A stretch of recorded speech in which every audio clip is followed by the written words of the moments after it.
The young team India is doing well, Pratham, with ball in hand as well. They restricted Bangladesh to a meager score. Happy to see all these performances, especially Varun Chakravarti is coming to the team after a while. We said in our earlier video that Gautam Gambhir factor has played a role. And Mayank Yadav, another person we wanted to keep an eye on. I think for his pace, his line and lengths were impeccable, so he didn't spray the ball. He bowled a maiden over, Pratham. Maiden over on debut in T20 cricket, that's definitely not an easy task. Surya Kumar Yadav, what to say about him, Pratham? 200 plus strike rates in T20 matches, most times for India. It was so refreshing to see the Pandya of 2016 and 2017, where he came in and hit the bowling without a care in the world. Excellent start from Team India. Once again, a dominating performance from a young Team India, I should say. Magnificent catch. Just look at Badri now, diving into it. Lovely shot. Picks it over the offside. That's a good shot. Back-to-back boundaries.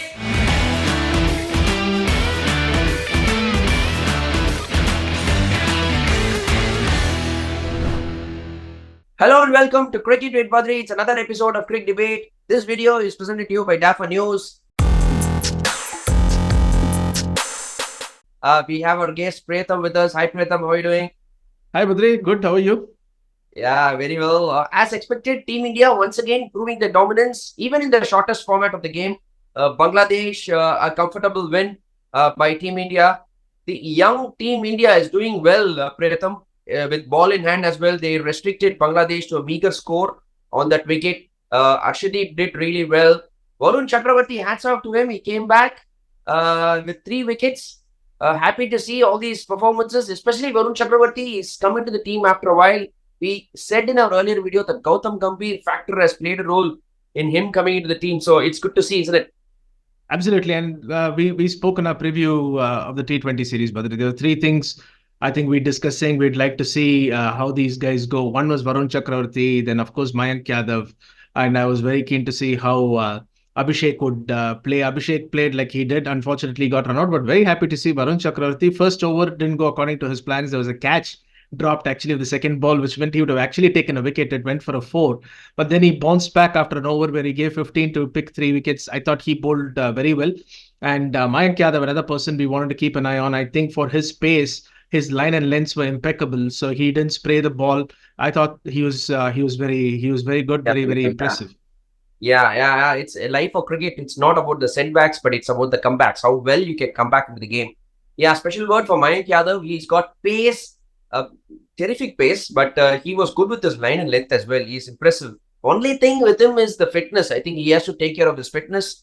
If his fitness holds good, probably he will be in the long run definitely a force for Team India in the shortest format. I would like to, because I don't think his body can handle the longer formats.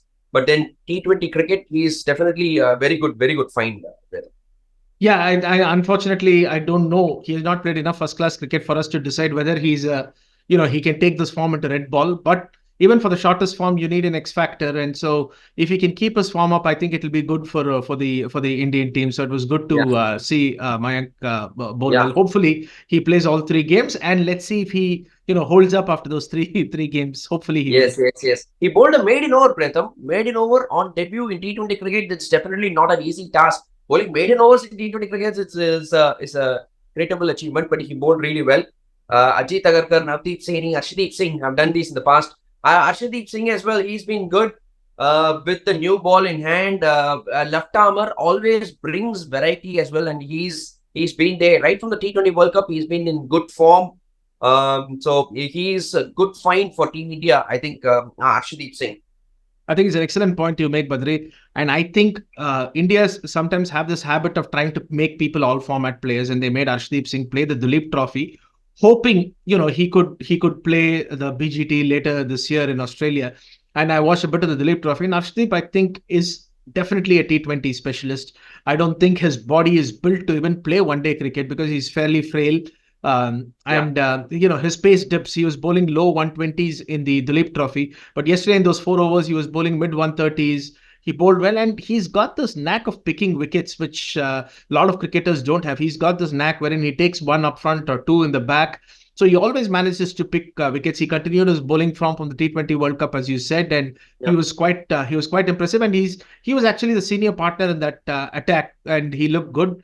Definitely, I think he is one of those guys whose names will be penciled in for the T20 squad, regardless of when or where the next series is. Yeah, the bowling was pretty good, and Hardik Pandya as well coming into bowl into full fitness. It was good to see him, with the ball in hand. I think it's not just batsmen, Priyatham, with the white ball, red ball. I think some bowlers as well are very comfortable. Like you mentioned, Arshdeep is very good with the white ball. Somehow he is more comfortable. He has a wicket-taking knack as well. So all in all, I think the bowlers did a really good job, and bowlers won this match for Team India. But coming to batting, Priyatham, Sanju Samson, once again, he got a start, 29 runs. We all want him to do well. He's been given a chance ahead of Ruturaj. It's about time he sealed his place, isn't it? He's been around for a long time. He's leading his franchise in IPL. But about time he sealed his place, isn't it? Yeah, and I think there's a lot of Sanju Samson fans who will immediately say, oh, he scored 29 of 19 balls. He looked very good. Absolutely, he looked good. But, in the absence of Jaiswal and Gill, or if you want to play ahead of Pant, score that 50 of 30 balls or 50 of 25 balls, something, because I'm not saying 50, score even a 40, 45, play an impactful knock. I think 3 matches, they're going to give Sanju all 3 games. And I think you really can't complain that you don't get enough opportunities if you don't take the opportunities that you get. And I think Sanju himself may be feeling that he should have kicked on after getting that start. Yeah. Let's wait and watch. Yeah, you're right. Probably he will get the chances in the next 2 T20s as well. It's about time he sealed this place with other players like Gill and Yashasvi missing. But it was an excellent finish once again from Surya Kumar Yadav and Hardik Pandya. Surya Kumar Yadav, what to say about him, Pratham? 200 plus strike rates in T20 matches, most times for India. He is up there. 10 times he's got runs over 200 strike rate. That's what he's all about. Talking about specialists and players made for formats, Surya Kumar Yadav probably the best going around in T20 cricket. The way he plays like that, especially in the middle order, is creditable, isn't it? I think he's the best T20 batsman in the world right now. Absolutely, because on consistency base, I would rate him on par with Klaasen. Klaasen's more destructive, but Surya Kumar's got more all-round shots, as you can see. And yesterday, the need of the hour was the quick 30 or 35, which is what he gave you. He gave it 29. But I think for me, the talking point in the batting was Hardik Pandya, Badri. And it was so refreshing to see the Pandya of 2016 and 2017, where he came in and hit the bowling without a care in the world. I think what has happened of late, especially before the World Cup, maybe was Hardik was playing too much of an anchor role. I think maybe in T20s, because that is the role he played for Gujarat when he was captain there for 2 years. He actually anchored quite a bit of those batting first or batting second. He took the responsibility himself. But in this team, there's batting up till 8, and all of them can bat. If Washington Sundar comes in at 8, you can imagine the kind of firepower this team has. So I think that allowed Pandya to bat but more freely. And I think this is the Pandya that the Indian T20 or even the ODI side needs, a guy who can bat fearlessly. Yeah, he's coming to the team after a break as well. So he was not part of the test scenario. And good to see his body is, working well as well. I think selectors have mentioned in the past that the reason he is not captain is his body and his fitness, whether he'll play all the matches. That was the question. There was never a question about his ability. Absolutely. He helped India finish the match in about 11 odd overs. I think that is phenomenal hitting and phenomenal batting. He's been working hard on his batting as well. So good to see Hardik Pandya in full flow. Hardik Pandya and Surya Kumar Yadav finished off. And I also liked, sorry to interrupt, Badri, I also liked Nitish Kumar, who came in ready. NKR came in the absence of Shivam Dubey. He dropped a catch, but he bowled 2 tight overs and was about 16 not out at the chase. So it'll do a lot of good for his confidence. He's a youngster, terrific fielder, as we spoke about. And a good debut for him, steady debut for him. So I was quite impressed to see him, stay till the end. It's so easy for you to get out, but I think he wanted to be there. Good to see NKR also get a debut yesterday. We spoke about Nitish Kumar Reddy in our last video as well. Good youngster, great start for him. But I think SRH will have mixed feelings because now he's become a capped player. You can't uncapped. So that will be a talking point for SRH because before October 31st, people have to give the retention list. So Nitish Kumar Reddy will come in as a capped player. He's been capped. So I don't know what SRH will feel. Whether our players play for India, whether to be happy or we cannot retain him as uncapped player.